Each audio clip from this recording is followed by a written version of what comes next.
Hi, welcome to video blog number 3 on how to make your space. Tonight we're going to be talking about taking an inventory, dreaming a little bit about what you're going to be doing, and situating your room a little bit. So what we're going to talk about first is how to take your inventory. Now you can do this a lot of different ways. You can use the old-fashioned pencil and paper if you like, but what I really like doing is making a Google spreadsheet, putting all of your descriptions of what you have in your school and in your makerspace in that Google spreadsheet, and then sharing it with anybody who's interested in assisting you in this project.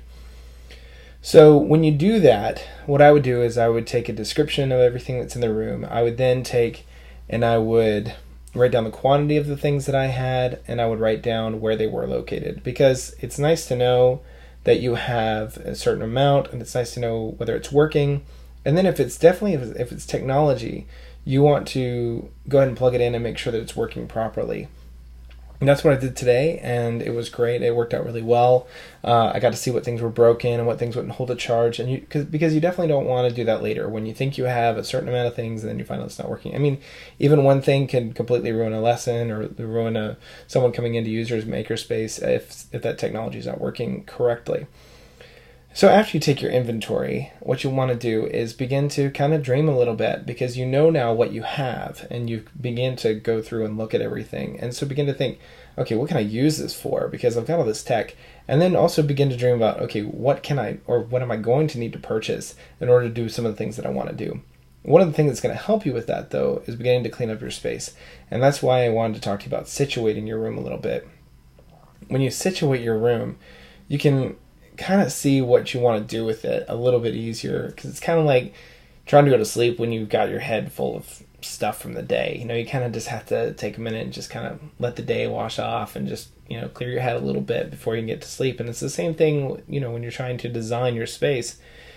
You've got to go in there and you've got to declutter things. You got to get rid of some stuff that you're not going to be using. You've got to really think about, okay, what is necessary? What are some things that I can go ahead and put away that I'm definitely not going to be using over the next, few months? Because you're not going to want that in there anyway when you're trying to design things. And so you might as well just go ahead and put them somewhere where you know where they are so you can get them if you need them. But you also want to make sure that it's not hindering the process, because you want to make sure that you can see things. You want to be able to move things around and see what they would look like. So what we did was we had a lot of stop motion setups for iPad minis, and what I did was I went ahead and set those up in a way where students could get to them. And it's nice too to go ahead and take a small space in your makerspace area and go ahead and set it up. I mean, if you know what you want to do with it and you can go ahead and do a small change that isn't going to take a lot of effort or a lot of time, go ahead and do that, because that does a lot for people who are watching what you're doing. And they can see, man, this person's making some strides to really have or make some changes in this area and trying to improve it. So I would definitely go ahead and try and do what I could to go ahead and make some areas conducive to the makerspace design that you want and that you're trying to fit into your area. Because people begin to see that. You don't have to wait several months to go ahead and make those changes. You can go ahead and do it now and go ahead and start instituting some things if you want, because there are some things that you don't have to wait until the end or several months later in order to get those things going, those things happening. You can go ahead and put them into play, and it looks great when people and administrators are coming by to see that you've actually made some designs already and that you're beginning to institute this thing, and you're hitting the ground running and you're moving forward. So try and do that. Try and go ahead and fix those little areas. Situate things in the makerspace room where you can.